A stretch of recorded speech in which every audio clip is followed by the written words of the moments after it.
আসসালামু আলাইকুম everyone, welcome back to my channel.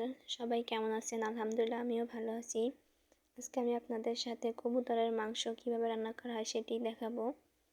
তেলটা গরম হয়ে গেলে এর মধ্যে দিয়ে দিব পেঁয়াজগুলো একটু ভালোভাবে ভেজে নিব।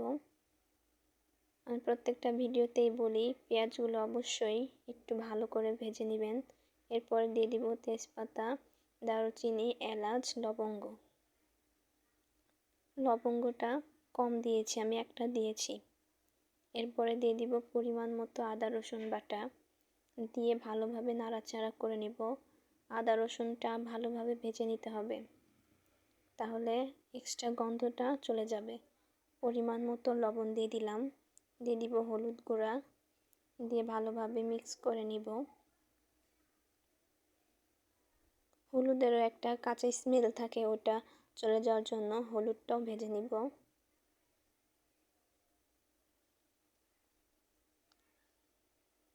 এরপর দিয়ে দিব মরিচের গুঁড়া, ধনিয়া গুঁড়া, ভালোভাবে নাড়াচাড়া করে নিব।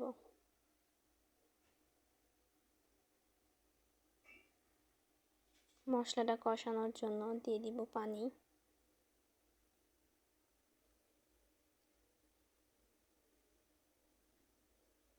এরপর দিয়ে দিব গরম মশলা গুঁড়া।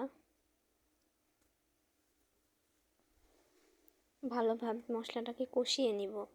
মশলাটা যত বেশি কষাবেন খেতেও তত বেশি মজা হবে। এরপর দিয়ে দিব আগে থেকে ধুয়ে রাখা কবুতরের মাংস। এখানে আমি কবুতরের ছোট বাচ্চা আছে, ওগুলা নিয়েছি 2টা। কবুতরের মাংস জানেন একটু হয়।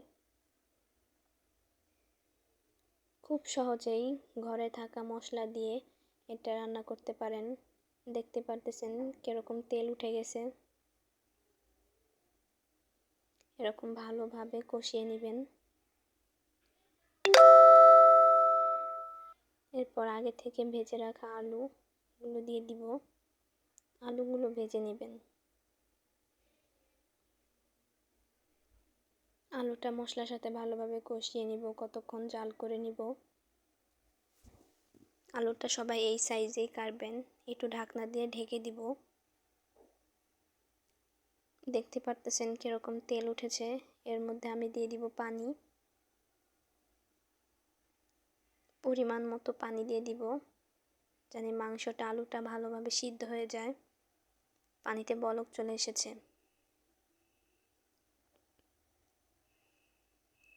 যারা আমার চ্যানেলে নতুন তারা সবাই প্লিজ আমার চ্যানেলটিকে সাবস্ক্রাইব করে দিবেন। দিয়ে দিলাম জিরার গুঁড়াটা লাস্টে দিলে স্মেলটা ভালো হয়। সবাই একবার হলেও রান্না করবেন। যারা যারা আমার ভিডিওটি ফুল দেখেছেন তাদেরকে অসংখ্য ধন্যবাদ। যারা আমার চ্যানেলে নতুন তারা সবাই আমার চ্যানেলটিকে সাবস্ক্রাইব করে দিবেন। ধন্যবাদ।